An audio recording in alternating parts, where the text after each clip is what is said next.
Bonjour à tous et bienvenue dans cette nouvelle édition des Matins du Sénat. Je vous propose aujourd'hui de nous interroger sur le monde d'après, notamment via cette audition de Frans Timmermans, le vice-président de la Commission européenne. Avec la fin de la crise du coronavirus qui se profile, une question se fait jour. Quelle ambition voulons-nous porter au niveau européen en matière d'écologie? Certains voudraient remettre en cause le Green Deal européen qui vise la neutralité carbone d'ici 2050. Mais le vice-président de la Commission européenne l'a redit, l'urgence a augmenté avec la crise du Covid-19. Le sujet est d'ailleurs sur la table des 27 pour le Conseil européen qui se tient ces jours-ci. Mais alors, vous allez l'entendre, certains questionnent les décisions de la Commission européenne, à l'image du président LR de la Commission des affaires européennes du Sénat, Jean Bizet. La Commission européenne va trop loin, a-t-il dit. Vous allez voir cet échange dans cette audition, préparée aujourd'hui pour Public Sénat par Louis Mollier-Sabet et Mathilde Nutarelli. Madame la Présidente, Monsieur le Président, Mesdames et Messieurs les sénateurs et députés, c'est un grand plaisir d'être avec vous aujourd'hui. J'ai toujours beaucoup apprécié aussi dans mes autres fonctions les relations avec le Parlement français parce que pour pouvoir développer nos politiques, on a vraiment besoin de votre soutien et de votre compréhension pour ce que nous faisons et aussi que vous nous aidiez à définir nos politiques. Vous savez très bien que les suites du coronavirus ont plongé notre économie dans une récession inédite. Je crois qu'on doit réagir fortement et de manière solidaire afin d'éviter que cette crise n'aboutisse à un coût social, économique et politique exorbitant, à travers notamment les faillites d'entreprises et la dégradation du marché de travail. L'Union européenne a déjà pris des décisions importantes pour aider les gouvernements, les entreprises et les citoyens, par exemple à travers l'assouplissement des fonds structurels ou encore notre proposition de mécanisme de contribution au système de chômage partiel. Le 27 mai dernier, on a proposé un plan de relance européen ambitieux en utilisant l'endettement commun et notre budget européen pluriannuel pour apporter dès maintenant une réponse commune forte à la hauteur de la crise exceptionnelle que nous connaissons. Ce plan met l'accent sur 3 enjeux essentiels pour l'avenir de l'économie européenne: la transition verte, la transition numérique et la résilience de nos économies. Comme vous le savez, il sera dès cette semaine discuté par les chefs d'État et de gouvernement et j'espère vraiment qu'il y aura une décision au cours du mois de juillet pour pouvoir commencer, parce que si on perd trop de temps, on ne sera pas en mesure de réagir maintenant que le chômage augmente et que beaucoup d'entreprises sont en difficulté. Notre stratégie vise à transformer l'Union européenne en une société prospère et juste, dotée d'une économie moderne, compétitive et efficace dans l'utilisation des ressources, atteignant la neutralité climatique à l'horizon de 2050 et découplant la croissance économique de l'utilisation des ressources. Le pacte vert reste notre boussole. Rien n'a changé, l'urgence a même augmenté. D'ici septembre, nous publierons notre étude d'impact pour définir de nouveaux objectifs de réduction des émissions à l'horizon de 2030. Donc, l'analyse que nous faisons, c'est entre moins 50% et moins 55%. On ne va pas aller au-delà de ça parce que je suis convaincu. Bon, premièrement, je n'ai pas de mandat de faire une autre analyse. Deuxièmement, politiquement, il serait impossible de trouver un accord, ni au Parlement européen, ni au sein du Conseil, un accord qui irait au-delà du moins 55%. Donc, on vise là-dessus et je crois que c'est possible. Pour ce qui est de la position du Sénat sur l'instrument juridique que nous avons proposé, je vous dis franchement que pour la Commission européenne, ce qui compte, c'est de pouvoir établir le trajectoire pour être sûr que nous arrivons à, disons, moins 55% en 2030 et 0 2050 et qu'on peut adapter le trajectoire si on a besoin. On a proposé de faire ça par acte délégué, mais franchement, pour moi, ce n'est pas un principe fondamental de la proposition. Si le Parlement européen, qui a eu une opinion négative là-dessus, si les parlements nationaux, comme votre Sénat, et aussi, j'ai eu le même débat aux Pays-Bas, sont opposés à cet instrument. Je ne serai pas contre à changer l'instrument, mais il faut quand même assurer qu'on aura la possibilité de trouver un accord sur la trajectoire sans que cela pourrait être arrêté par un État membre. Il faut quand même essayer de trouver des décisions par majorité qualifiée. Sinon, je crains pour cette trajectoire. Bon, notre projet de relance propose de mettre la double transition verte et numérique au cœur des investissements à réaliser. Les plans nationaux soumis par les États membres pour bénéficier des fonds de la facilité de reprise de résilience, on parle de 560 milliards d'euros, contribueront à la transition verte. Ils devront notamment se conformer aux plans nationaux énergie-climat, traduisant au niveau national les objectifs 2030. Donc, c'est aussi une conséquence de la décision de septembre sur l'objectif 2030. La puissance de feu de notre programme d'investissement InvestEU, qui sert de catalyseur pour l'investissement privé, sera accrue notamment pour contribuer au financement d'infrastructures soutenables et à des investissements dans les secteurs stratégiques. Le fonds de transition juste sera porté à 40 milliards d'euros. Les fonds structurels comme le fonds agricole seront également renforcés et contribueront à atteindre les objectifs du pacte vert. Je vois l'agriculture comme un allié, pas un adversaire. Et on doit donner à nos agriculteurs une perspective beaucoup meilleure que celle qu'ils ont maintenant. Et notamment dans le premier pilier, l'argent n'arrive pas chez les agriculteurs très souvent, ils arrivent chez les propriétaires. Et il faut quand même qu'on ait attention pour la position financière des agriculteurs eux-mêmes, ceux qui travaillent dans l'agriculture, et pas uniquement ce qui est trop souvent maintenant le cas pour les propriétaires. Bon, une chose est claire, après cette crise, nous ne pouvons pas nous permettre de simplement reconstituer l'économie du monde d'avant.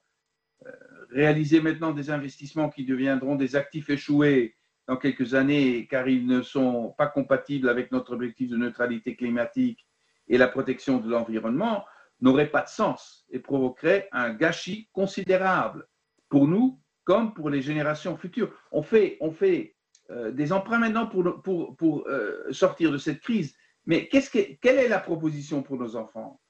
On met encore un poids plus lourd sur leurs épaules, mais pour quelle société? Je dirais une société plus juste et une société soutenable. Nous avons le devoir de reconstruire notre économie sur des bases plus saines et plus durables, respectueuses des limites de notre planète. Il ne s'agit pas seulement de protéger notre santé et notre environnement pour nous et nos enfants, mais aussi de moderniser notre appareil productif pour assurer notre prospérité et mettre l'Europe de nos entreprises en position de leader dans les secteurs qui feront l'économie de demain. Et vous savez très bien, Thierry Breton et moi-même, on travaille là-dessus jour et nuit. La résilience européenne doit être renforcée. Il faut être moins naïf sur le comportement de nos partenaires dans d'autres parties du monde. Et il faut quand même avoir la possibilité de protéger notre industrie quand elle va dans la bonne direction et les autres ne le font pas. Donc, corriger ça aux frontières devient une proposition impérative pour la Commission. On tiendra des délais et on verra par secteur quelles seraient les mesures nécessaires pour éviter la fuite de carbone et pour éviter une concurrence fausse sur la base de politiques qui ne mènent pas à la neutralité climatique. Je dois dire deux mots encore sur l'énergie. Nous devons aussi prioriser les projets d'investissement dans le domaine des énergies renouvelables, qui autrement risquent de souffrir fortement de la crise, ainsi que l'investissement dans l'hydrogène propre, pour laquelle nous préparons une stratégie spécifique qui sera présentée d'ici 15 jours. Et j'insiste, on n'a pas rien contre le nucléaire, mais j'espère que tout le monde fasse un calcul, disons, purement économique. Est-ce un investissement raisonnable si le prix des énergies renouvelables continue à baisser. Il faut quand même faire ce calcul aussi sur une trajectoire assez longue. Mais je n'ai rien contre l'énergie nucléaire. Je sais que le président Bizet avait cette question. La mobilité propre constitue un autre axe essentiel, notamment le soutien aux véhicules propres et la mise en place de points de recharge pour les véhicules électriques, mais aussi les transports urbains en commun. Et j'insiste là-dessus, hein, on a vraiment un grand problème partout en Europe, dans les villes et dans les territoires, avec nos transports en commun. Et on doit vraiment relancer les transports en commun pour éviter vraiment qu'on aille dans la fausse direction. Enfin, nous devons investir dans l'économie circulaire qui aidera notre système économique et devenir économie en ressources, mais aussi plus résilient. Et je dois vraiment dire que le discours du président de la République dimanche dernier m'a vraiment donné la force encore d'insister sur le pacte vert et sur les projets de la Commission. Et je vois la France comme un des alliés les plus importants dans cette lutte qui sera tellement importante pour l'avenir de notre société et pour nos enfants. Et encore une fois, pour les accords commerciaux du futur, il faudra quand même repenser le système et je crois qu'on peut exiger de nos partenaires internationaux qu'ils suivent aussi une trajectoire qui mène à l'accomplissement des accords de Paris et à la neutralité climatique vers la moitié du siècle. Merci beaucoup pour votre attention et si vous avez d'autres questions, je suis à votre disposition.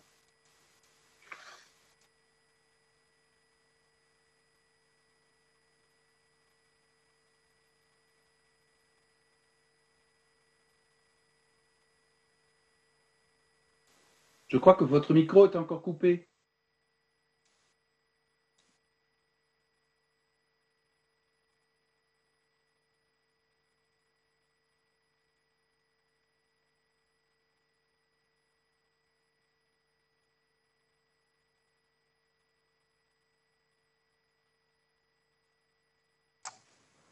Chère Sabine, on ne t'entend pas.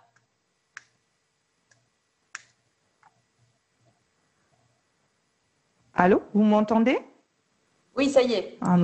Ça y est? Bon. Véronique Riotan de La République En Marche. Merci Madame la Présidente. Tout d'abord, comme c'est la première fois que je prends la parole dans notre commission depuis que j'ai été élue, je souhaite remercier mes collègues pour la confiance qu'ils viennent de m'accorder lors de l'élection au poste de vice-présidente de la Commission du développement durable et de l'aménagement du territoire. Je suis honorée de servir notre commission et prête à porter évidemment avec ambition nos combats liés à la transition écologique. Monsieur le vice-président Timmermans, merci pour vos propos liminaires. Nous avons accueilli avec une grande satisfaction le pacte vert pour l'Europe que vous avez présenté en décembre 2019.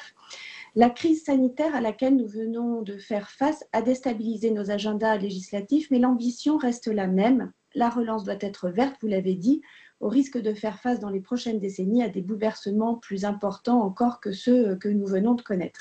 Comme l'ont souligné plusieurs ministres de l'Environnement dans leur tribune adressée à l'Union européenne, cette sortie de crise appelle des solutions de long terme qui dépassent le simple cadre de la relance économique. Et à ce titre, les citoyens ont réaffirmé à plusieurs reprises leur souhait de voir renforcer la souveraineté politique, économique de la France et plus largement de l'Union européenne, souhait que nous partageons en tant que représentants du peuple. Avec mes collègues de La République En Marche, nous œuvrons depuis maintenant 3 ans pour que nos paroles se concrétisent en actes et ne restent pas lettres mortes. En ce sens, nous voulons que cette promotion de nos souverainetés nationales européennes devienne réalité. Dans notre monde où les systèmes de production, de consommation sont très globalisés, la Commission européenne a-t-elle entamé des travaux à la suite de la crise sanitaire pour assurer cette souveraineté ? Comment intégrer pleinement l'empreinte carbone et les émissions importées dans les mesures du pacte vert ?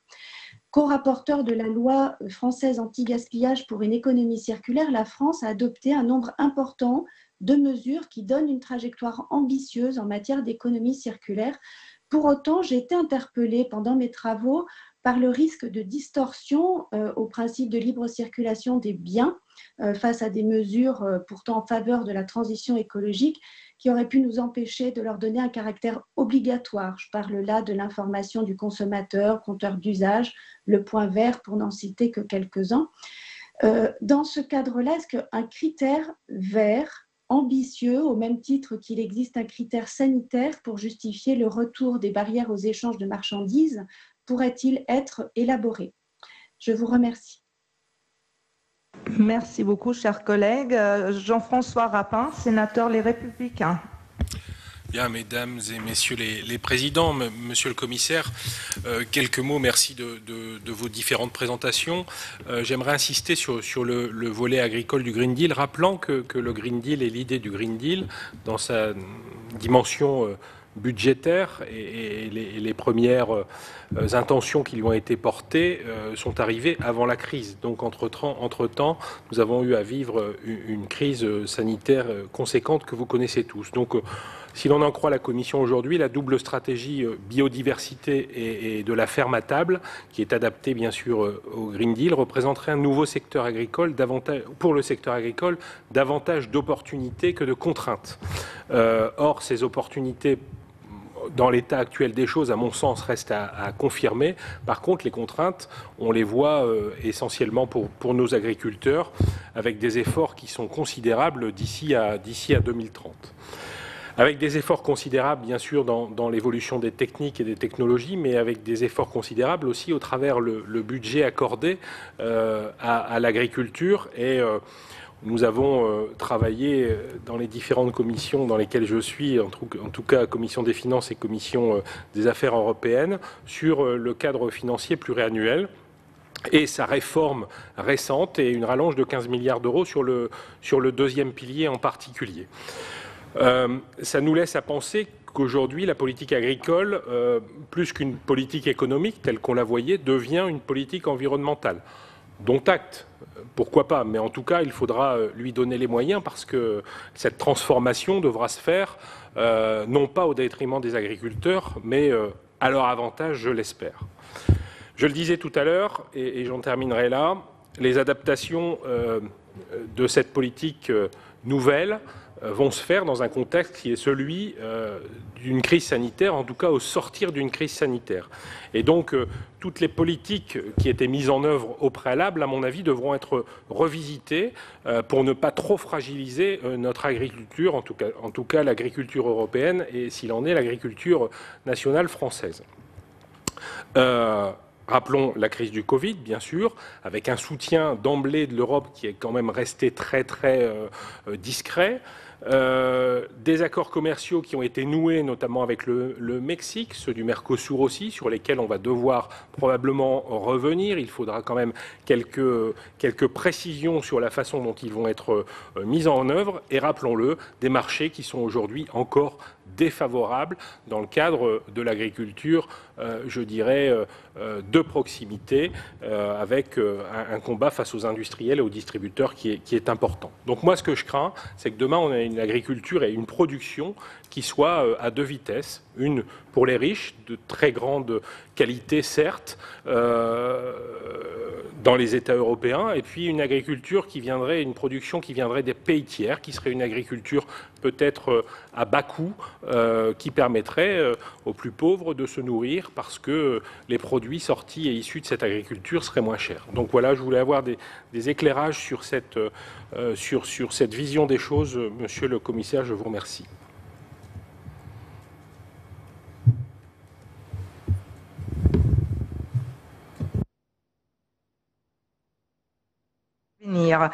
Bernard Desflesselles, député Les Républicains. Oui, merci Madame la Présidente, Messieurs les Présidents, chers collègues du Sénat et de l'Assemblée. Monsieur le Vice-président, je suis en charge du rapport pour la Commission des Affaires européennes de l'Assemblée, du rapport sur la neutralité carbone 2050, et vous pensez bien que je partage vos ambitions, ceux que vous portez bien sûr au nom de la Commission européenne. Alors ces ambitions, vous les portez évidemment avec la présidente von der Leyen, et vous avez émis depuis maintenant quelques mois l'idée de faire en sorte que 25% du budget de l'Union européenne serait consacré, bien sûr, à la transition environnementale. On est en pleine discussion du CFP, du cadre financier pluriannuel. J'ai eu un retard de Chloé, c'est le 6 juillet. 1100 milliards, un plan de relance de 750 milliards. Donc, ma première question, c'est tiendrez-vous cette ambition budgétaire?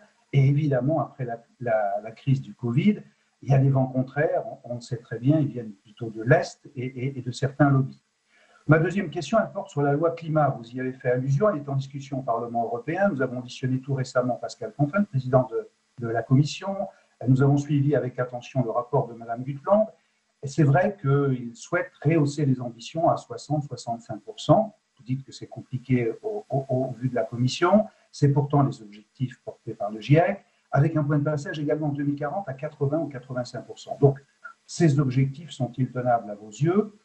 Et puis, il y a une autre question qui vient immédiatement derrière, c'est l'application de la neutralité climatique à chaque État membre. Car aujourd'hui, nous parlons du collectif des 27, mais la Commission est très, très allante sur l'idée de faire en sorte que chaque pays porte sa propre neutralité climatique. Pensez-vous, de ce point de vue-là, qu'un compromis soit possible?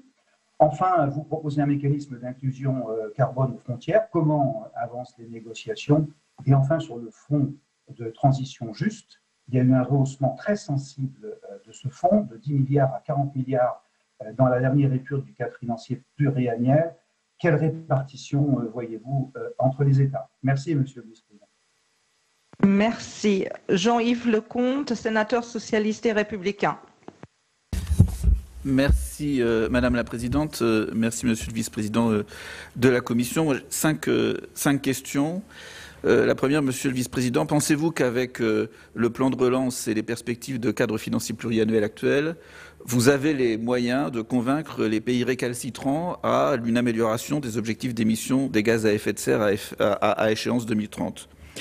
Deuxième question, le plan de relance qui va être très largement concentré sur la période 2020-2024 pour faire redémarrer notre économie est quand même relativement dans le court terme. C'est-à-dire que par rapport aux objectifs de 2030 et de neutralité carbone en 2050, on a besoin d'avoir des politiques de long terme. Comment donc arriver sur le long terme à mobiliser des financements privés pour continuer les efforts et le financement de ce pacte vert? La taxonomie pourra-t-elle être d'une aide certaine? Comment pourra-t-elle évoluer en fur et à mesure des périodes? Enfin, comment est-ce que nous pourrons peut-être envisager la pondération des fonds propres des banques pour améliorer la prise en compte des actifs écologiques? Troisième question, considérez-vous que le traité actuel fondant l'Union européenne, son article 194, qui pose le droit des États membres à choisir leur mix énergétique, est compatible avec nos objectifs de neutralité carbone? Quatrième question, pensez-vous que les accords commerciaux qui sont signés ou qui sont en cours de négociation sont réellement un atout ou au contraire un handicap par rapport à nos objectifs de neutralité carbone? Enfin, dernière question. Nous avons aujourd'hui à peu près 50% de l'équivalent, nous importons à peu près l'équivalent de 50% des émissions de l'Union européenne avec des produits importés. Aujourd'hui, nous voulons faire des relocalisations, c'est-à-dire que ça engendrera de nouvelles émissions carbone sur le territoire européen. Comment faire en sorte que ceci n'aggrave pas les difficultés à atteindre les objectifs pour 2030 et la neutralité carbone à échéance 2050? Je vous remercie. Merci. Nadia Essayons, députée MoDem. Merci pour votre présentation. Le Parlement européen a adopté l'état d'urgence climatique en novembre 2019 et le pacte vert doit répondre à cette urgence et mettre l'Europe sur la trajectoire de la neutralité carbone et de l'accord de Paris. L'industrie alimentaire émet 25 à 30% des émissions de gaz à effet de serre dans le monde, selon le rapport du GIEC, d'ailleurs sur l'évolution du climat. Pour répondre aux objectifs ambitieux du pacte vert, les États membres devront réduire de moitié, vous l'avez dit, les usages et expositions aux pesticides d'ici 2030. Réforme de la PAC, stratégie de la ferme à table, les agriculteurs sont au centre des préoccupations. À cet égard, la Commission européenne a dévoilé sa stratégie et a affirmé que l'alimentation européenne est réputée sûre, nutritive et de qualité élevée. Elle devrait donc constituer désormais la norme mondiale en matière de durabilité et la stratégie de la ferme à la table visera à encourager une consommation alimentaire durable, saine et abordable pour tous. Cette stratégie de la ferme à la table propose ainsi un plan d'action pour répondre à ces deux objectifs de lutte contre le réchauffement climatique et de sécurité alimentaire. Vous l'avez souligné, l'Europe de demain ne se fera pas sans les agriculteurs. Mais Nous ne pouvons pas toujours demander plus à nos agriculteurs si ces exigences les empêchent d'être compétitifs et de vivre de leur travail. Le pacte vert, en définissant la stratégie européenne, met en avant certains objectifs de bon sens qui font l'unanimité, comme le renforcement du pouvoir des agriculteurs dans les chaînes alimentaires. Cependant, rien n'est précisé sur la manière de les atteindre. À l'opposé, des objectifs précis et contraignants sont fixés sur la réduction de l'utilisation des pesticides et des fertilisants, des ventes d'antimicrobiens, etc. Le groupe Mouvement démocrate et apparenté souhaite donc vous interpeller sur ces deux questions. Comment concilier l'ensemble des objectifs affichés alors que nous n'avons toujours pas de véritables solutions alternatives pour bon nombre d'usages de produits phytosanitaires, et quelle place pour une agriculture écologique intensive qui permet le maintien d'un accès à tous à une alimentation de qualité et à des prix abordables, tout en assurant un juste revenu à nos agriculteurs. Je vous remercie. Merci. Anne-Catherine Loisier, sénateur Union centriste. Merci, mesdames et messieurs les présidents. Alors, je vais passer très vite sur ma première question, puisqu'elle a déjà été posée sur le volet de l'agriculture. Mais je voulais juste revenir sur vos propos, monsieur le président, puisque moi, il me semble que depuis 2015, les DPB ne sont plus perçus par les propriétaires, mais par les fermiers. En tout cas, en tant que propriétaire, je serais très intéressée si j'avais des choses à récupérer. Mais voilà, depuis 2015, c'est bien le fermier qui récupère les primes versées par la PAC. Mon sujet principal, ce serait plutôt celui de la filière forêt-bois et de savoir comment cette filière vertueuse est prise en compte dans les réflexions du plan de relance, tant sur le volet du soutien aux matériaux bois dans la construction, avec tout l'enjeu d'une transition écologique dans le bâtiment ô combien vecteur, nous le savons, de pollution, mais aussi pour tout le soutien aux stratégies de reboisement et donc de captation carbone sur l'ensemble des territoires, aux stratégies de relocalisation de l'industrie du bois qui, nous le savons, permet de proposer des emplois de proximité non délocalisables. La filière forêt-bois, me semble-t-il, et en tout cas un certain nombre de rapports l'ont démontré, c'est un secteur incontournable et décisif pour atteindre les objectifs de politique publique essentiels de l'Union européenne, à savoir à la fois la lutte contre les changements climatiques, mais aussi la neutralité carbone. Donc, comment, Monsieur le Président, le prenez-vous en compte dans vos réflexions? Merci. Merci. Frédéric Dumas, député Liberté et Territoire. Merci Madame la Présidente. Monsieur le Vice-président, le plan de relance présenté fin mai par la Commission insiste, comme vous l'avez rappelé, sur le lien entre relance économique et construction d'une économie résiliente à long terme. L'instrument de facilité pour la résilience et la relance, qui a pour objectif d'accélérer la transition des États membres, absorbe à lui seul 560 des 750 milliards d'euros du plan. Les États membres qui souhaiteront bénéficier des aides devront présenter un plan de relance national compatible avec les priorités stratégiques de l'Union européenne, notamment le pacte vert. Les plans de relance devront être cohérents avec les plans nationaux en matière d'énergie et de climat et les plans nationaux pour une transition juste. Ce sont donc les grands objectifs, comme vous l'avez rappelé. De manière pragmatique, comme beaucoup de questions ont été posées, pour vous, quelle est la meilleure méthode pour évaluer les besoins structurels de chaque État permettant la résilience, donc les capacités de relance? Faut-il des critères sur mesure? Quels doivent être pour vous les outils d'évaluation et de contrôle qui permettront de s'assurer que l'ambition environnementale soit bien prise en compte de manière effective?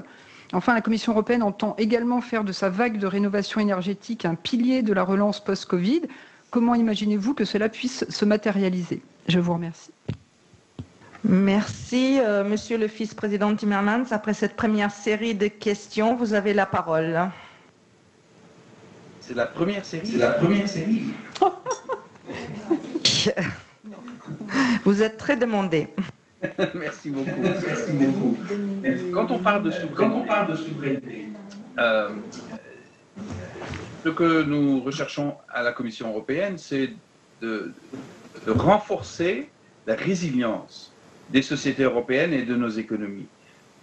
Thierry Breton parle souvent des écosystèmes économiques et je crois qu'il a raison. Il faut analyser quels sont les écosystèmes économiques qui auront besoin d'une majeure souveraineté européenne pour pouvoir garantir aussi bien la transition écologique, mais aussi éviter une perte d'emploi et créer un environnement économique en Europe qui puisse concurrer avec le reste du monde sur des conditions sociales et environnementales qui relèvent de nos valeurs fondamentales. Donc c'est pour ça que nous revisons tout le système maintenant et que nous ferons des propositions secteur par secteur.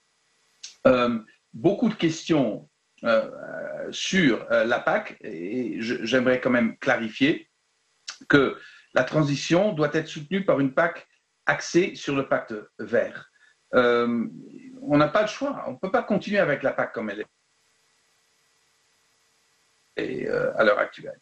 La nouvelle PAC qu'on a proposée en juin 2018 vise à aider les agriculteurs à améliorer leur performance environnementale et grâce à un modèle davantage axé sur les résultats, une meilleure utilisation des données et analyses, une amélioration des normes environnementales obligatoires, nouvelles mesures volontaires et une orientation accrue des investissements vers des technologies et pratiques écologiques et numériques. Là, je crois que le numérique peut aider l'agriculture d'une manière inouïe. Elle vise également à leur garantir un revenu décent qui leur permette de pourvoir aux besoins de leur famille et de résister aux crises en tout genre. L'obligation d'améliorer l'efficacité et l'efficience des paiements directs en plafonnant l'aide aux revenus et en l'orientant mieux vers les agriculteurs qui en ont besoin et qui sont à la hauteur de l'ambition écologique plutôt que vers les entités et sociétés qui possèdent simplement des terres agricoles. C'est un élément essentiel, à mon avis, de la future PAC. Et on n'est même pas là avec les changements depuis 2015. La capacité des États membres à veiller au respect de cette obligation sera soigneusement évaluée dans les plans stratégiques et contrôlée durant toute leur mise en œuvre. Il ressort des conclusions de la dernière analyse effectuée par la Commission que la réforme peut effectivement concourir à la réalisation du pacte vert pourvu que les dispositions essentielles des propositions formulées survivent au processus de négociation et qu'il conviendrait d'apporter certaines améliorations et de prendre des initiatives concrètes. Et c'est pour ça, je crois, qu'il faut maintenir nos ambitions budgétaires et j'espère qu'on aura un résultat positif au mois de juillet. Je compte sur le soutien, je compte sur un compromis qui soutienne le principe. En effet, le fonds de transition juste a été augmenté à 40 milliards d'euros. C'est vraiment pour aider des régions qui ont un retard énorme dans le domaine surtout énergétique et industriel, de faire une transition de manière de pouvoir trouver de nouveaux emplois et de nouvelles activités économiques. Et ça revient aux États membres de discuter avec nous quelles seraient les régions visées et les secteurs visés. On a déjà identifié ça par État membre quand on était à 7,5 milliards d'euros. Maintenant, il faudra réviser certains aspects de cela maintenant qu'on est à 40 milliards d'euros. Alors, pour le financement privé, je suis assez optimiste parce que quand on parle avec le secteur bancaire et les investisseurs privés, ils ont une crainte énorme de perdre des fonds dans des investissements qui n'ont pas de futur. Donc là, il y a vraiment un changement d'attitude qui nous aide énormément pour aller dans la direction verte. Mais la taxonomie devra aider, c'est pour ça qu'on fera des propositions ultérieures d'ici la fin de l'année. Je ne vois pas d'inconvénient dans l'article 194, mais je reviendrai sur cette question. Je vais étudier la question. Je n'ai pas de réponse à vous donner concrètement maintenant. Oui, j'ai déjà dit, on va revoir les accords commerciaux, c'est nécessaire. Il y a une poussée sociétale partout dans les États membres. Je vous donne l'exemple de mon propre pays où les accords commerciaux, ça n'était même pas un sujet politique, c'était toujours d'accord, laissez ça aux experts. Maintenant, dans la société néerlandaise, c'est hautement discuté. Il faut quand même qu'on se rende compte en tant que politique que les accords commerciaux, c'est pas comme par le passé. Maintenant, les gens veulent vraiment que ces accords soutiennent nos valeurs, soutiennent la protection sociale, soutiennent la protection environnementale. Donc, on a pas mal de boulot à faire avec nos partenaires internationaux. Les forêts, c'est tellement important parce que on veut vraiment développer une stratégie scientifiquement soutenue pour la réforestation, pour éviter la déforestation, surtout des forêts, comment dire en français, primaires. Je ne connais pas le mot exact, les originaires, je ne sais pas, et surtout en Pologne et en d'autres pays, et de créer un équilibre entre le potentiel économique de ce secteur et en même temps le potentiel écologique du secteur qui est également incroyable, non seulement dans les régions rurales, mais aussi dans les régions urbaines.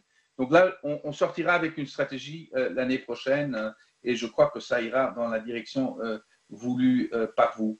Voilà, je m'arrête maintenant, comme ça vous aurez encore l'occasion de poser d'autres questions. Merci beaucoup, Monsieur le Vice-président. André Gattolin, sénateur La République En Marche. Oui, merci Madame la Présidente, mes chers collègues, Monsieur le Commissaire. Tout d'abord, je tiens à saluer votre énergie et votre combativité parce que, on le sait, ce pacte vert ne va pas de soi, en tous les cas, pas seulement auprès de certains États, mais auprès de certains groupes plus obscurs. Et vous tenez bon et vous avez raison. Alors, dans un rapport très récent, en date du 5 juin dernier, la Cour des comptes de l'Union européenne a conclu, je cite, « Le déclin de la biodiversité des terres agricoles se poursuit aujourd'hui malgré des mesures ciblées prises dans le cadre de la PAC ». Et le constat qui est fait dans ce rapport est lourd puisqu'on souligne des lacunes dans la stratégie européenne en faveur de la biodiversité à l'horizon 2020 qui n'avait fixé aucun objectif mesurable concernant l'agriculture. On soulève aussi une mauvaise coordination de la PAC. On soulève aussi que certains régimes de la PAC offrent un plus grand potentiel d'amélioration de la biodiversité, mais que la Commission et les États membres ont privilégié les options à faible impact. Et pire que tout, la Cour des comptes de l'Union européenne juge que le suivi et l'évaluation par la Commission des dépenses de la PAC dédiées à la biodiversité est, je cite, pas fiable. Alors comment est-il possible notamment que des indicateurs en matière de biodiversité, comme celle sur la diversité génétique du bétail, qui date de 2005, n'aient pas été réactualisés depuis 15 ans ? Comment, Monsieur le Commissaire, comptez-vous assurer un suivi plus précis des dépenses budgétaires et assurer des indicateurs de meilleure fiabilité pour évaluer l'incidence de la PAC sur la biodiversité ? Enfin, comment comptez-vous plus généralement répondre aux recommandations de la Cour des comptes européenne pour mieux coordonner la nouvelle stratégie en faveur de la biodiversité avec la prochaine politique agricole commune en gestation afin d'accroître les contributions des paiements directs et du développement rural à la biodiversité des terres agricoles? Je vous remercie. Merci. Guy Bricourt, député UDI indépendant. Oui, merci Madame la Présidente, chers collègues.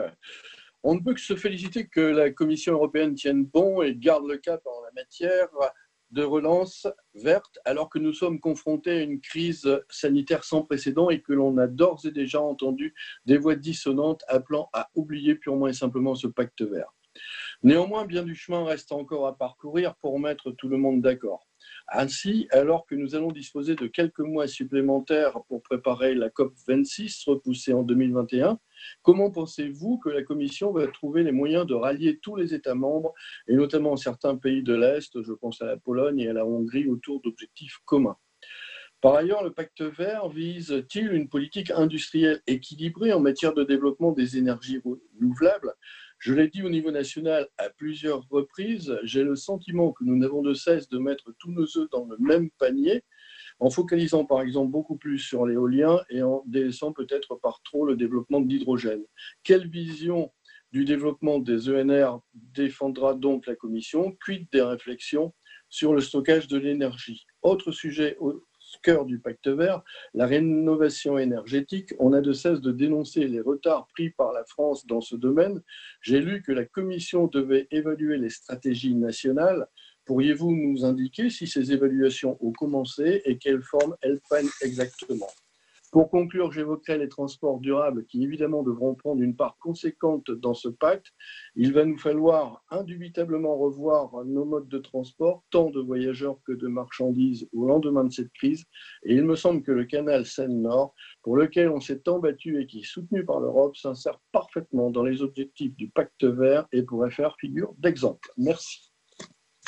Merci beaucoup. Ronan Dantec, sénateur RDSE. Oui, merci. Si on regarde ces dernières années en Europe, les succès en termes de baisse des émissions, on voit que c'est souvent, très souvent lié à un prix du carbone élevé. On peut prendre l'exemple de l'Angleterre qui est sortie très rapidement de la production électrique à base de charbon à partir d'une taxe spécifique, ou prendre l'exemple de la mobilité en Suède, où il y a des succès intéressants, mais avec un prix, une contribution carbone très élevée.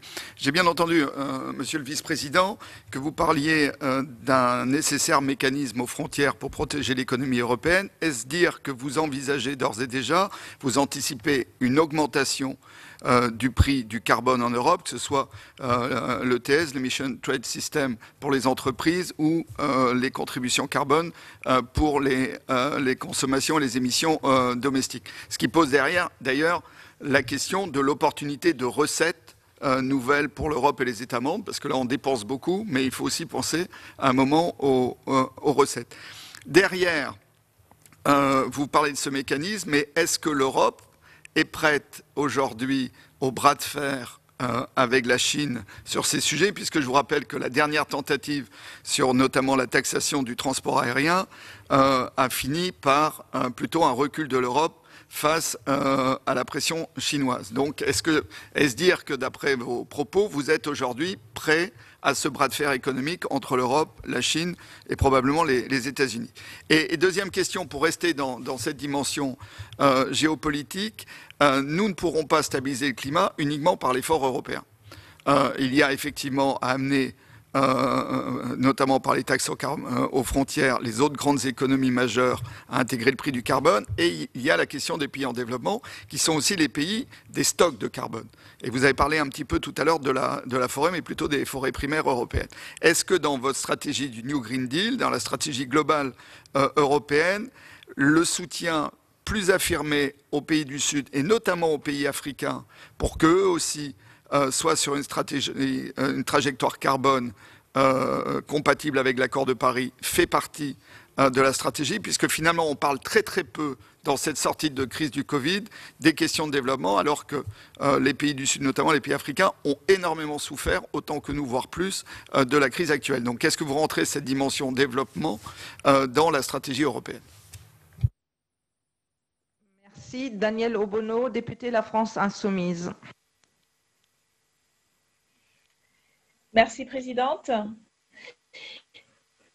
Collègue, Monsieur le Vice-président Timmermans, excusez-moi, je voulais vous interpeller sur la stratégie en matière de désinvestissement des énergies polluantes et notamment des énergies fossiles. Un rapport récent de l'OCDE et de l'Agence internationale de l'énergie montre que en 2019, le soutien à la production d'énergie fossile a globalement augmenté de 38% au niveau des pays dits développés et ceux dits émergents, et donc y compris au niveau européen.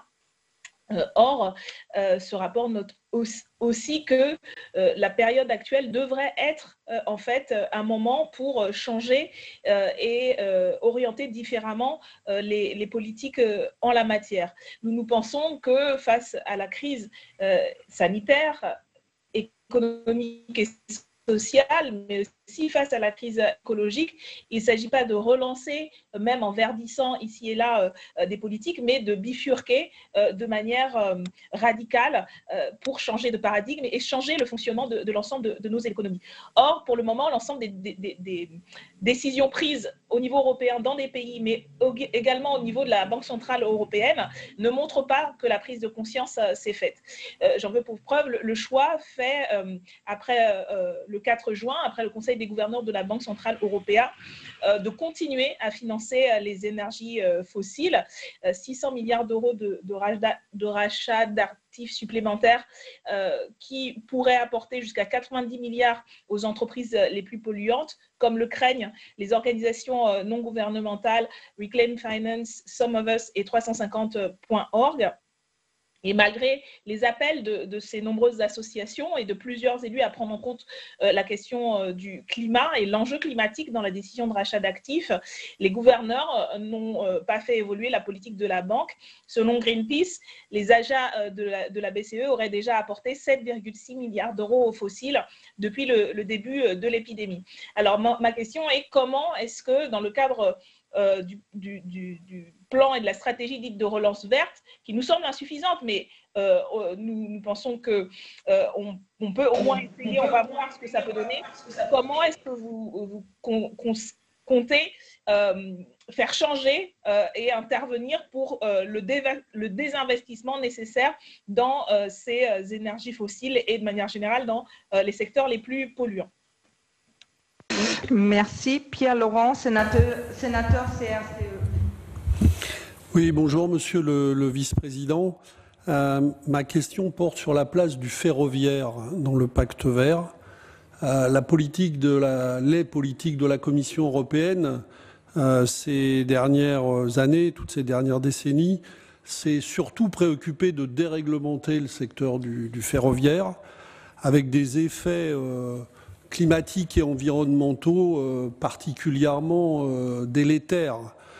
Pour prendre un exemple qui concerne la France, le secteur du fret ferroviaire est le premier à avoir été déréglementé en France. Et depuis cette déréglementation, la part du transport ferroviaire de marchandises a reculé de moitié dans notre pays.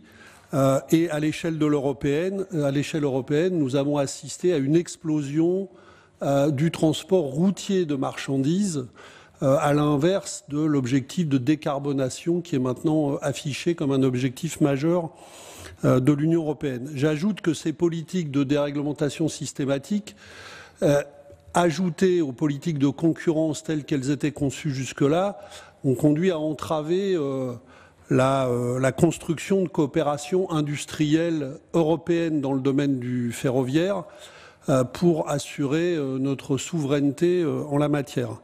Donc ma question est donc en 3 volets. Premièrement, quelle est l'ambition de reconquête que vous vous fixez avec le pacte vert en matière de ferroviaire en général et singulièrement dans le domaine du transport de marchandises, adossé à ces objectifs, s'ils existent, quelle est l'ambition de financement que vous fixez pour soutenir l'investissement nécessaire, la construction des infrastructures nécessaires et la reconquête en la matière.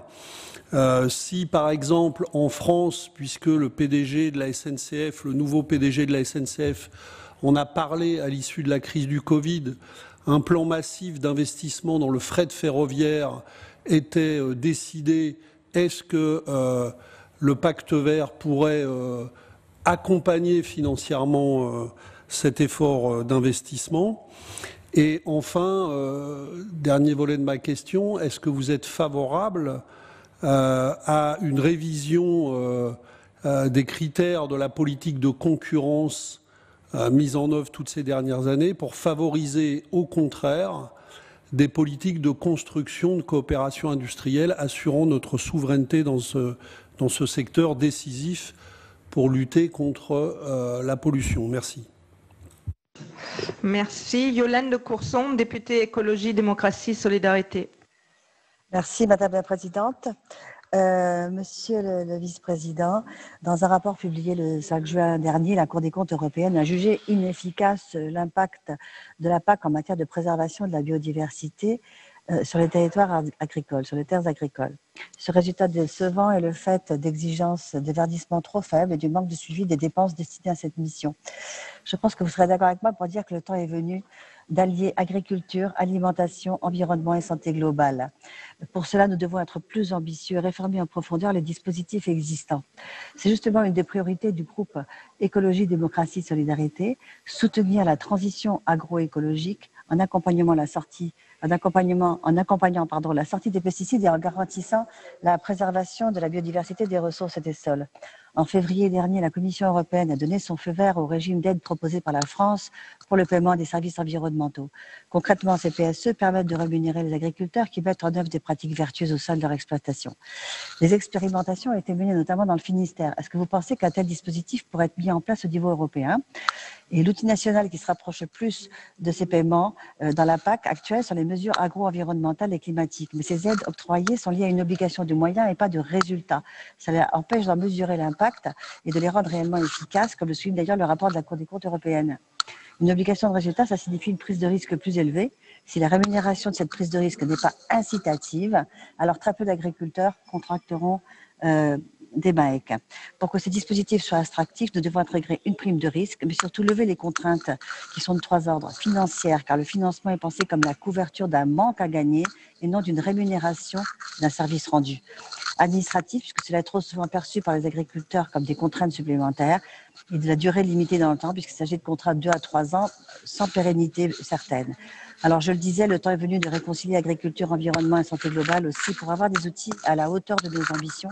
N'est-il pas l'heure de donner aux agriculteurs des compensations financières supérieures au seul surcoût engendré par les mesures agro-environnementales, une véritable rémunération? Je vous remercie. Merci. Jérôme Bignon, sénateur Les Indépendants, République et Territoires. Merci. Monsieur le Président, le pacte vert européen que vous portez doit rester au cœur de la relance européenne. Le 20 mai dernier, la Commission a dévoilé 2 stratégies, celle dite de la ferme à la table et celle en faveur de la biodiversité à l'horizon 2030. Je suis heureux de les voir mener de front, telles les 2 faces d'une même pièce. Les pratiques durables proposées sont essentielles, qu'elles soient agricoles, industrielles, commerciales ou de consommation. La sécurité alimentaire et l'accès à une alimentation de qualité sont nécessaires. Responsable sur mon territoire d'une banque alimentaire, je ne peux malheureusement qu'observer l'augmentation de mes compatriotes ayant besoin de s'y rendre depuis le début de la crise.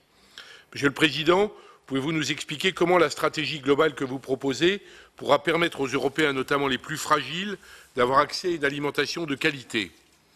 J'ai noté que la problématique des zones humides faisait partie intégrante de la stratégie From Farm to Fork, production en lien avec la production alimentaire durable.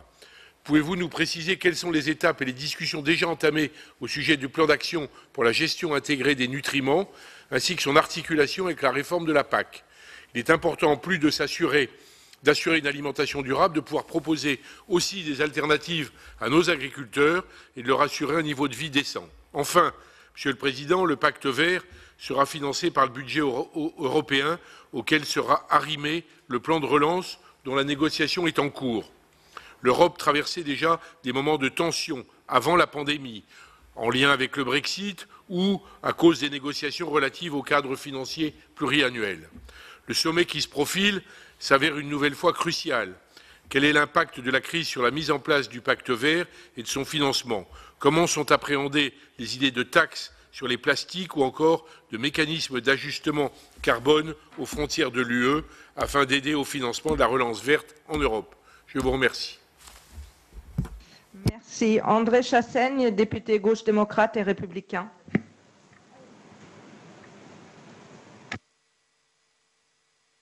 André Chassaigne? On ne vous entend pas. Et le micro. Hein?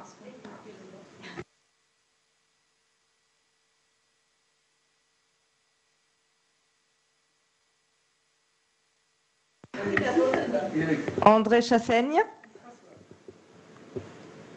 Vous nous entendez?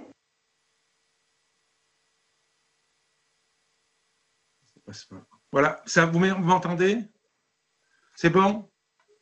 C'est bon, merci. Oui, excusez-moi, hein, je n'arrivais pas à le mettre. Monsieur le vice-président, alors que nous nous trouvons aux prémices d'une terrible crise économique, nous constatons d'ores et déjà que les tenants du système capitaliste font tout leur possible pour bloquer la transformation écologique et sociale de nos sociétés, pourtant si indispensable à la survie de notre humanité.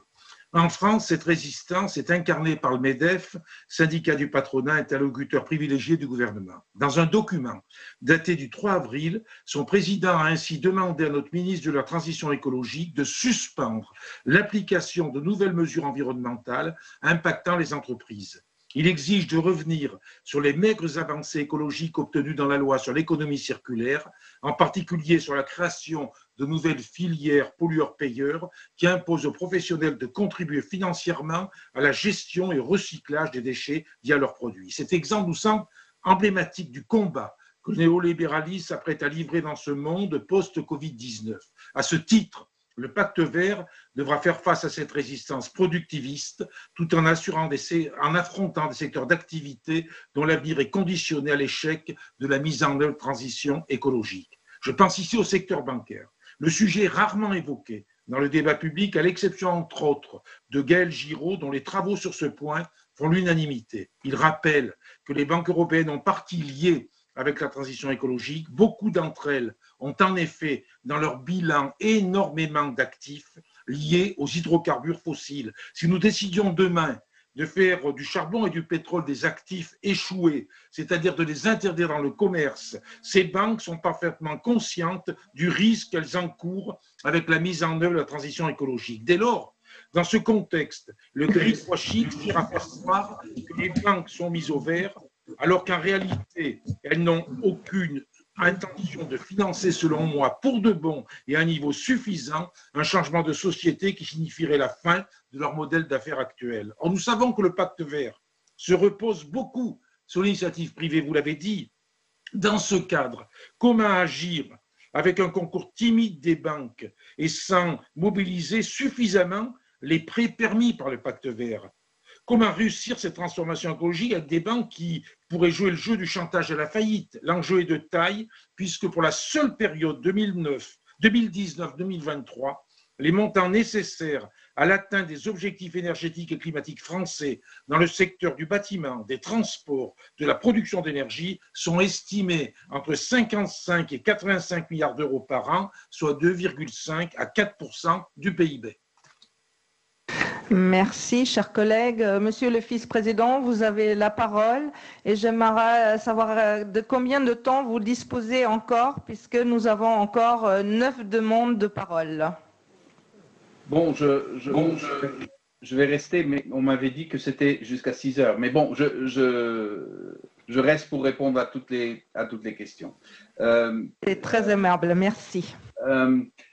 Alors, je salue en fait le rapport de la Cour des comptes dont on a fait référence, parce que cela indique deux choses, qu'il faut augmenter notre approche vis-à-vis de la biodiversité. C'est pour ça que nous venons de présenter une stratégie sur la biodiversité, et ça indique aussi, à mon avis, que le changement climatique et l'appauvrissement de la biodiversité font peser des menaces imminentes et persistante sur la sécurité alimentaire et les moyens d'existence, et donc aussi pour l'existence des agriculteurs.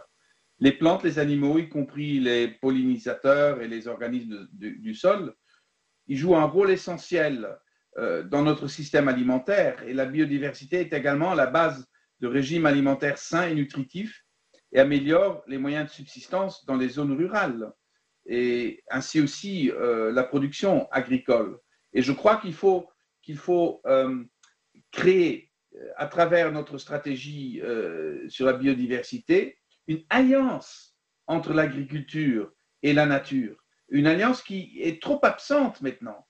Et oui, bon, la Commission donnera sa réaction formelle sur le rapport de la Cour des comptes, mais oui, je vois très bien ce que dit la Cour des comptes. La Cour des comptes, d'ailleurs, qui a aussi nous donné un rapport très critique il y a quelques mois sur le côté vert de la PAC, qui a aussi pas livré les résultats dont on avait besoin. Donc là, vraiment, je vois ça comme un devoir essentiel pour le travail que je fais, de marier les intérêts de la biodiversité, une biodiversité. On risque de perdre 1 million d'espèces. C'est très, très critique de marier ça avec une agriculture soutenable, produisant des aliments qui sont accessibles pour tout le monde, aussi ceux qui n'ont pas beaucoup d'argent.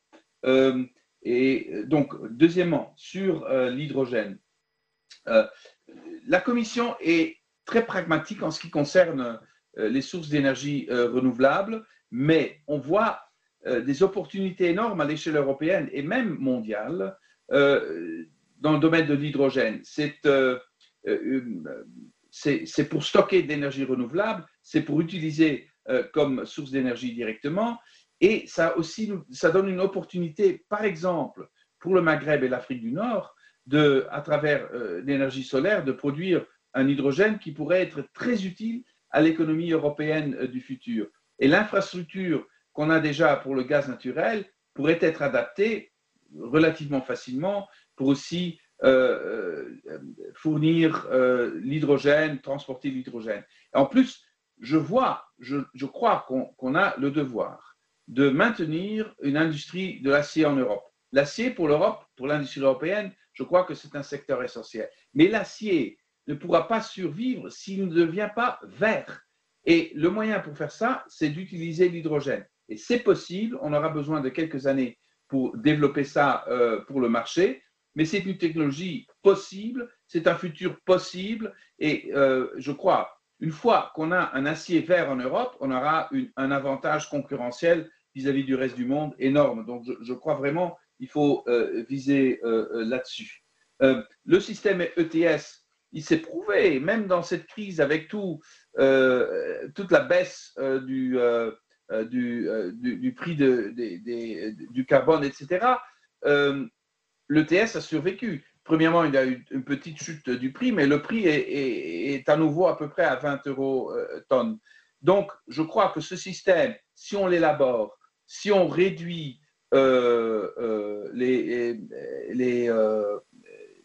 les droits gratuits qu'on a donnés, si on introduit d'autres secteurs dans ce système ETS, je crois que c'est la meilleure façon pour mettre un prix sur le carbone. Et en plus, les revenus qui viennent du ETS peuvent être investis directement pour créer une économie circulaire et soutenable. Et je crois que j'ai déjà, bon, vous avez parlé du côté international. La Chine, il faut se débarrasser de la naïveté sur la politique de la Chine, qui est une politique qui est devenue plus agressive et pas très utile pour développer des relations d'amitié sur le domaine commercial. Mais en même temps, je crois que notre relation avec la Chine est essentielle pour développer aussi des projets pour décarboniser aussi l'économie chinoise vers la moitié du siècle. L'Afrique, pour moi, c'est le continent qui dépend de nous et nous dépendons de ce continent. Et je crois, si on n'a pas encore compris en tant qu'Européens que notre sort est étroitement lié au sort de l'Afrique, on n'a rien compris.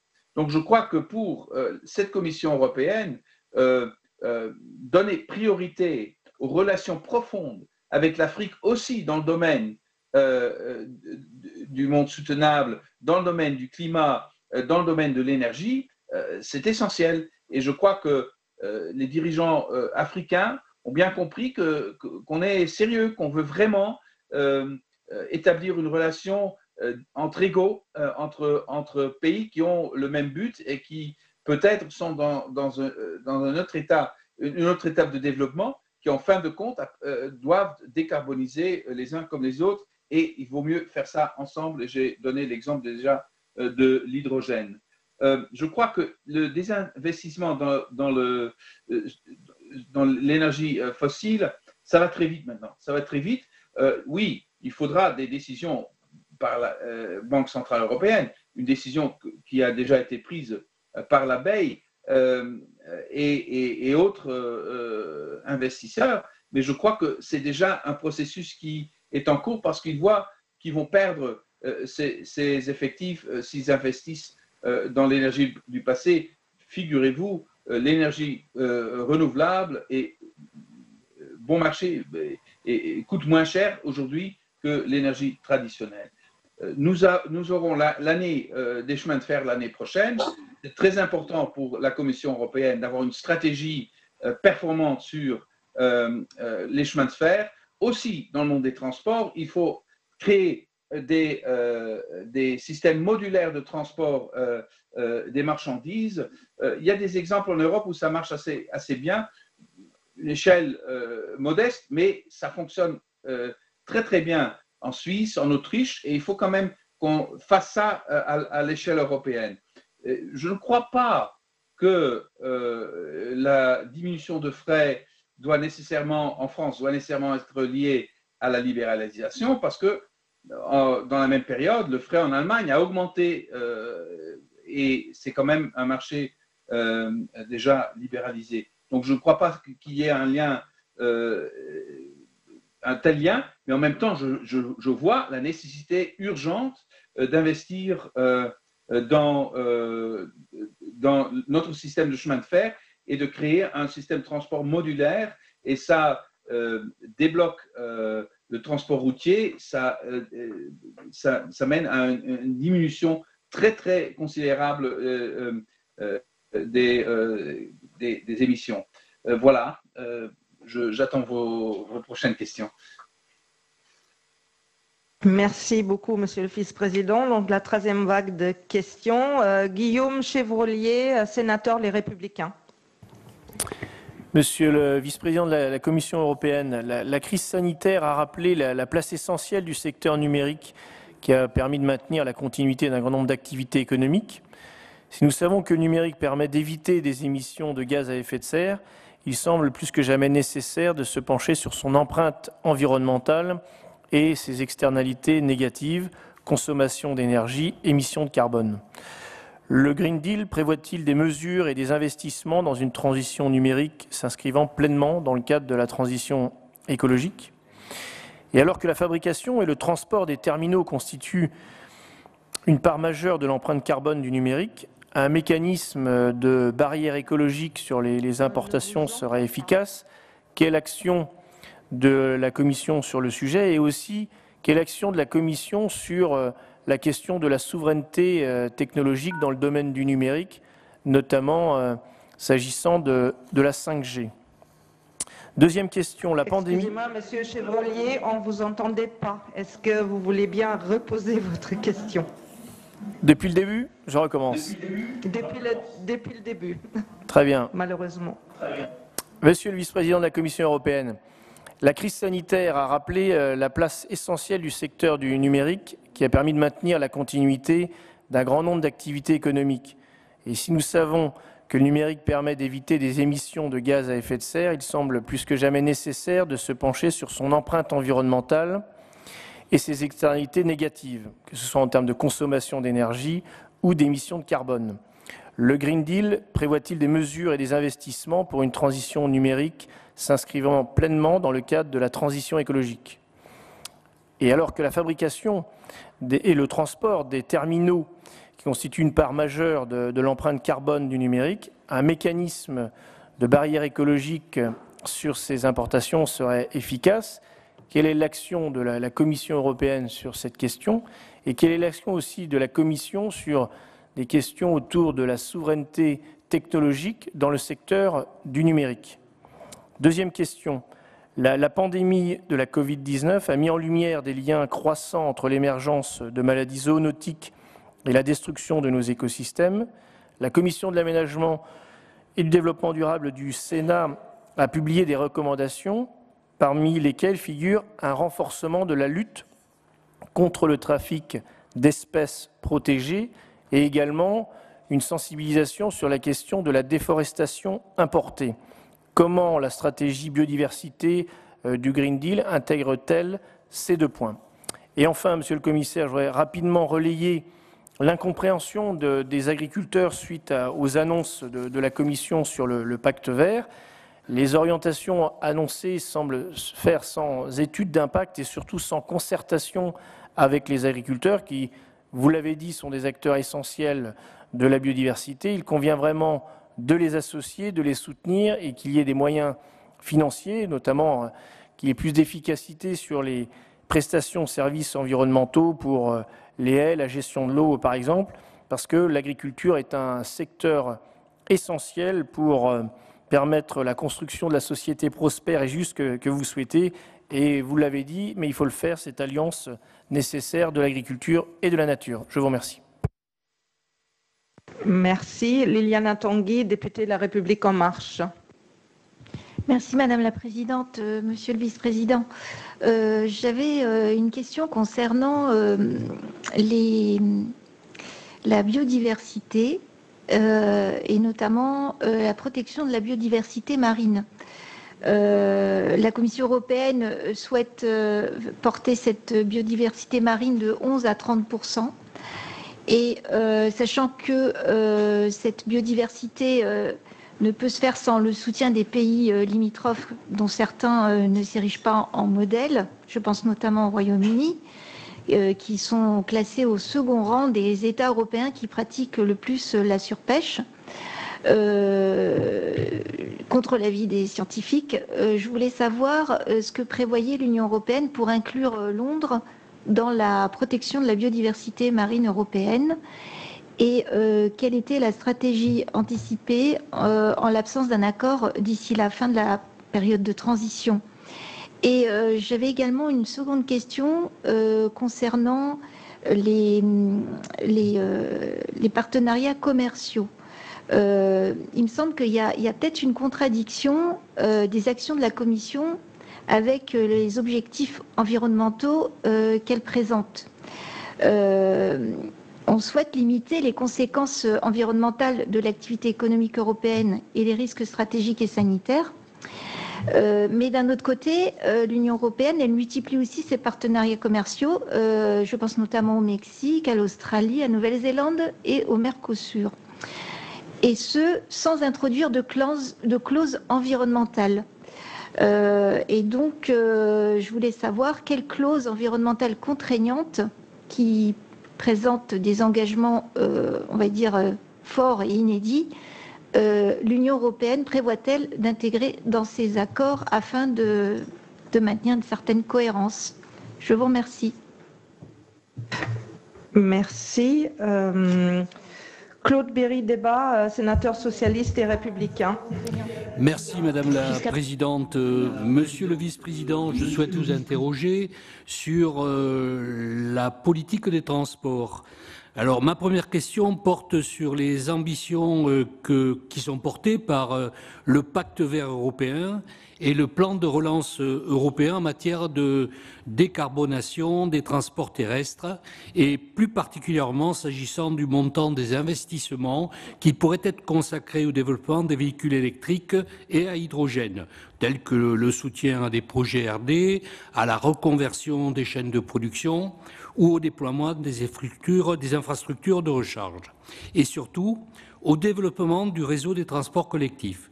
Au regard des difficultés rencontrées par la filière automobile, l'ambition de renforcer les normes d'émissions de polluants atmosphériques et de réexaminer les normes d'émissions de CO2 des voitures et des véhicules utilitaires légers d'ici juin 2021 est-elle toujours d'actualité?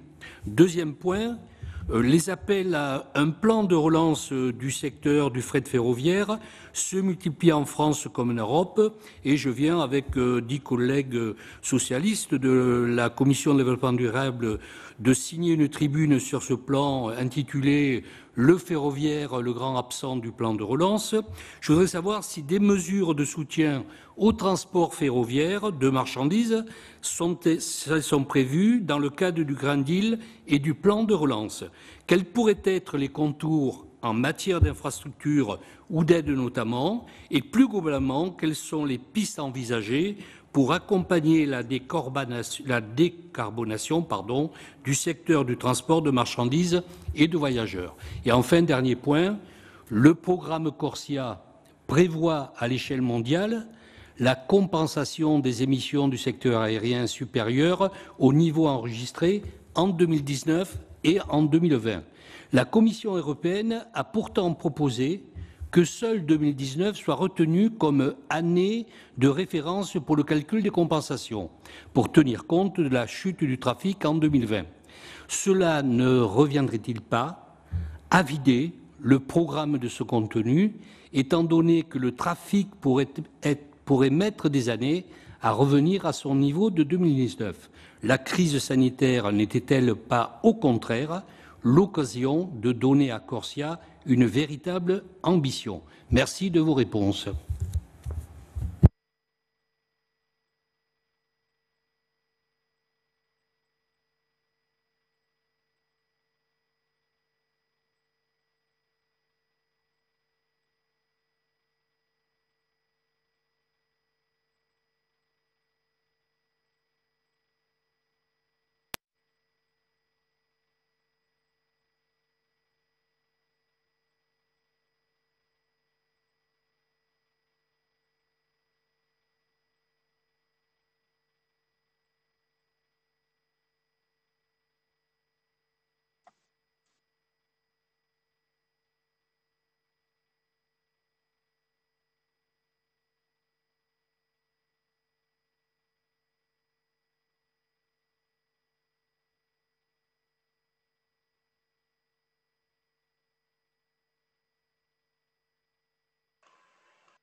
Ah, Michel Delpont?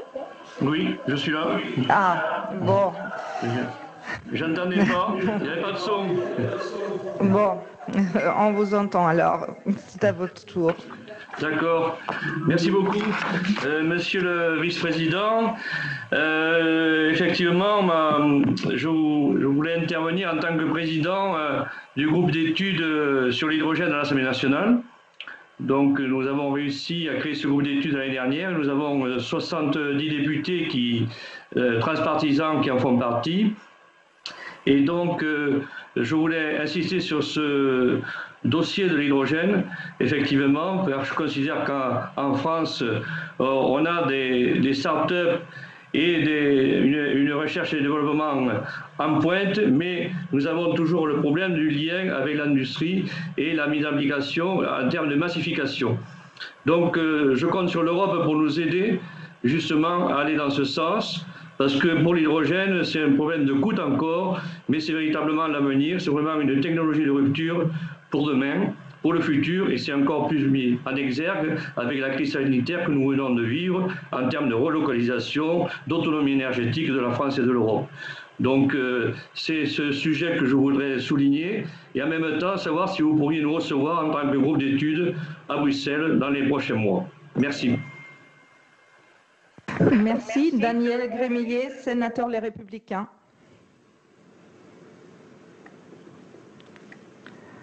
Décidément, on a vraiment des problèmes techniques. Daniel Grémillet,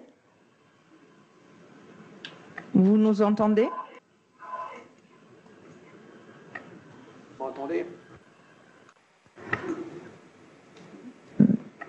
Monsieur Grémillet? Oui, moi je vous entends très bien. Voilà, c'est à vous. Merci.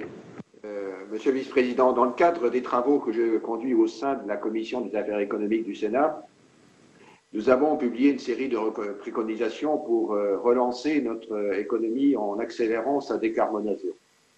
Je suis donc très intéressé par les mesures essentielles que la Commission porte en ce sens.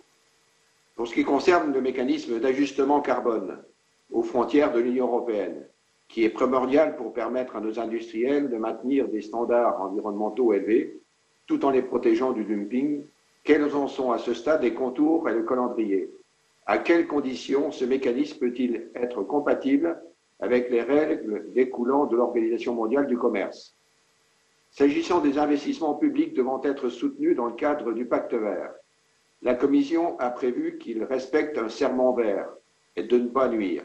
Quel est le degré de normativité de cette disposition? Est-elle synonyme d'une conditionnalité des aides? Si tel était le cas, ne serait-elle pas contre-productif pour la transition énergétique, car peu adaptée aux réalités économiques? Pour ce qui est du fonds de transition juste, qui est crucial pour accompagner les reconversions socio-économiques, c'est la revalorisation annoncée de 32,5 milliards d'euros. Aura-t-elle une incidence sur les critères d'éligibilité? Les régions et les activités concernées, pour le moins limitées en France, seront-elles étendues? D'autres annonces ont été faites par la Commission dans le cadre du pacte vert, telles que la mobilisation du Fonds Horizon Europe en faveur des technologies essentielles vers une énergie propre et celle du plan d'investissement pour l'Europe en faveur de la rénovation énergétique et de la mobilité durable. Quels sont leurs montants, non précisés dans la communication de la communication? Et enfin, une question plus agricole. Comment pensez-vous faire cohabiter le pacte vert avec la nécessité d'avoir une nourriture et garantissant à la population, pas forcément à 20% de la population qui est en mesure de se payer, mais à la globalité de la population européenne, une certitude que l'on ne va pas fragiliser et renforcer les importations venant en dehors de l'Union européenne? Comment faire cohabiter l'agriculture européenne avec sa capacité à nourrir la population sans distorsion de concurrence extra-européenne? Merci. Merci. Et la dernière question pour Didier Geoffroy, député européen du groupe PPE. Merci Madame la Présidente. Monsieur le vice-président de la Commission, la crise du Covid et ses conséquences n'ont pas diminué, mais bien renforcé la nécessité d'une transition écologique et de la mise en œuvre du pacte vert.